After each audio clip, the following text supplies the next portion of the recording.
Was Hamilton's 10-second penalty really fair? Or are we facing the umpteenth chapter of favoritism and double standards in Formula One? What the 2025 Mexican GP case revealed goes far beyond a simple sanction, and exposes what Nico Rosberg and other experts have been denouncing for years. The FIA does not measure all drivers with the same yardstick. The stage was set. The 2025 Mexican Grand Prix promised to be a vibrant chapter in the season, but what no one expected was that it would become the epicenter of one of the largest debates about sporting justice and regulatory consistency in the recent history of Formula One. From the moment the traffic lights went out at the Autodromo Hermanos Rodriguez, chaos took control. In a matter of seconds, 4 cars collided in intention and line in turn 1. Max Verstappen on the outside left, Charles Leclerc in a straight line from pole, Hamilton in the center looking to make room, and Lando Norris closing on the far right. A chaotic situation where each pilot was determined not to give an inch. The 4 entered braking as if the rest of the Grand Prix did not exist. There wasn't enough space for everyone. There wasn't going to be. What followed was a real breakdown of the usual race protocol. Instead of the usual defensive maneuver or raising his foot in a critical area, Verstappen chose a completely alternative line, across the grass. Literally. He was not pushed off the track. It was not forced by any rival. It was my own choice. He accelerated before the apex of the curve, without even attempting to rotate the car to take turns 1, 2 and 3. Telemetry analysis later revealed that he kept the accelerator at an unusually high point for that section, which contrasts with the typical data of an evasion or trajectory correction. Meanwhile, on the track, the FIA stewards appeared to have entered a zone of operational neutrality. Verstappen, who had gained positions by completely cutting a 3-turn sequence, simply returned the position to Hamilton before turn 5. In the eyes of the rules, that was enough to avoid the penalty.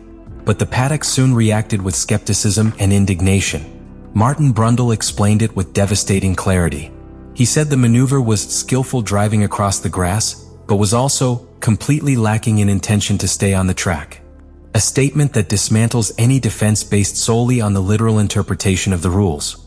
Here we are not just talking about whether a lasting advantage is gained.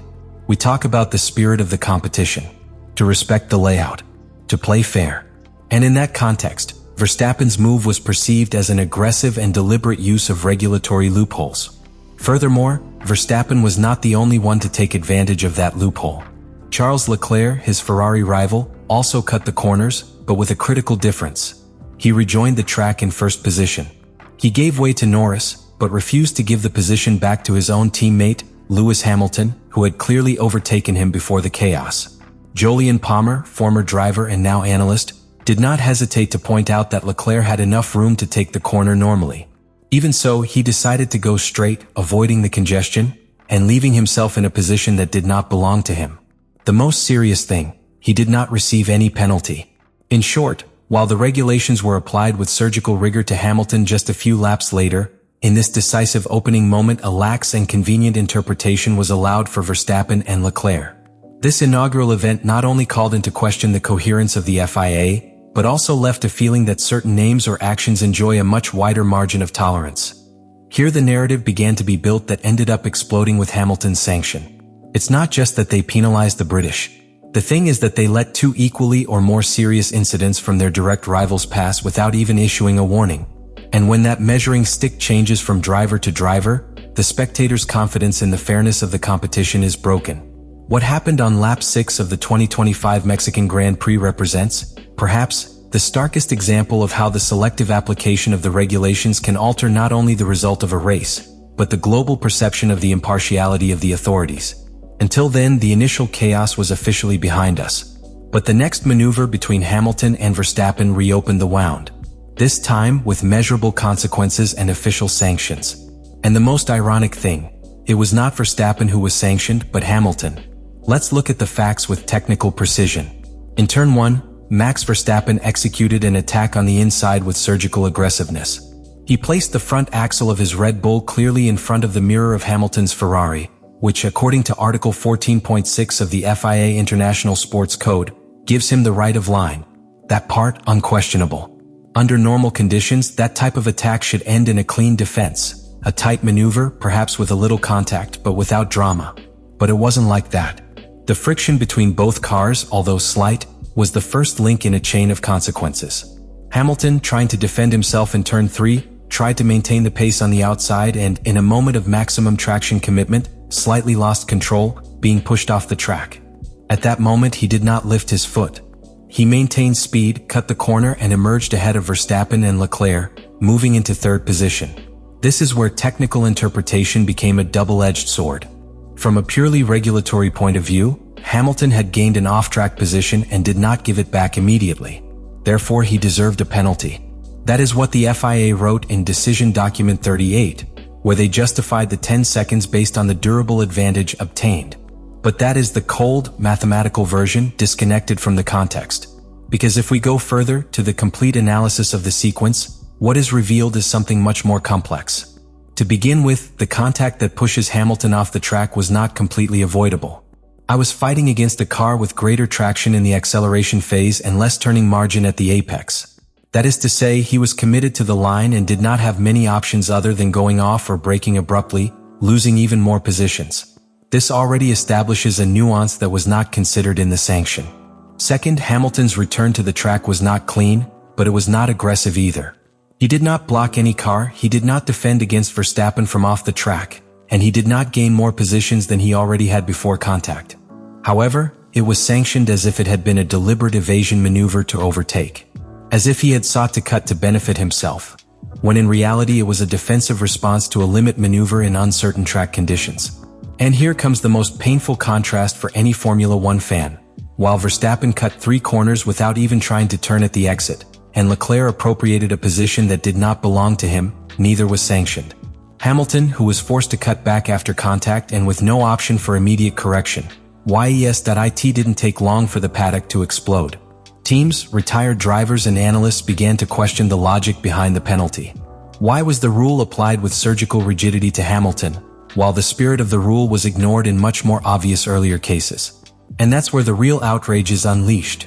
The feeling that the rules are being interpreted depending on the moment, the driver involved, and the potential media impact of the decision. The FIA, in its official document, omitted any mention of shared responsibility in the prior contact. He also did not compare this action with that of Verstappen in the first lap. He did not even consider that, since it was a racing incident with collateral consequences, it could have been evaluated in a more balanced way. They opted for direct sanction, without nuances, without considering the context. And that, more than anything else, is what infuriated the paddock. Because when sanctions are imposed without consistency, the line between sporting justice and manipulation of results becomes increasingly blurred.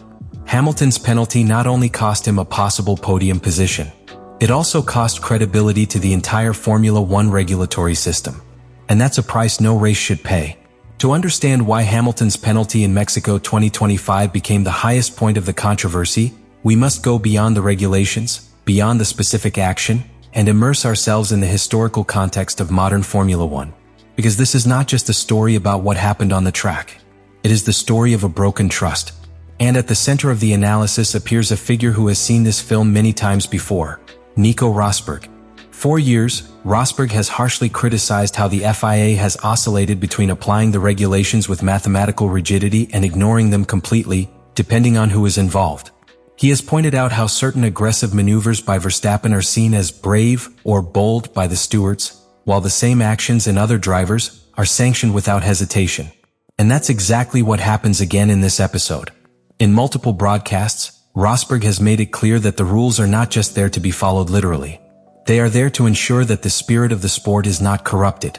Let everyone compete with the same tools, regardless of whether you are a world champion or a rookie. And that, in recent years, has been in question. The FIA did not issue a clarifying statement, did not compare similar actions, nor justify why a multiple clip like Verstappen's was not sanctioned, but a post-contact return like Hamilton's was. The institutional silence was as loud as the penalty itself. And that silence is perceived as a statement in itself. They are not willing to admit the possibility of error. And without self-criticism, there is no learning. Sometimes a 10-second penalty is just that, a sanction within the regulatory framework. But in Formula One, nothing is just what it seems. In Mexico 2025, those 10 seconds became the symbol of something much deeper. A fissure in the credibility of the system that regulates the most prestigious championship in world motorsport. Nico Rosberg has already warned this on multiple occasions. The problem is not that they make a mistake, but that they don't recognize it and then they do it again.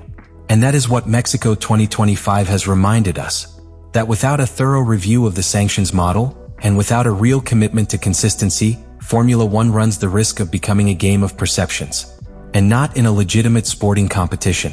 So now the question is for you. Do you think Hamilton's penalty was fair? Or are you, like many others, seeing the same pattern repeat itself once again? Are we witnessing a technical problem, or a culture within the FIA that has become accustomed to applying the law selectively? Let me know in the comments what you think about all this.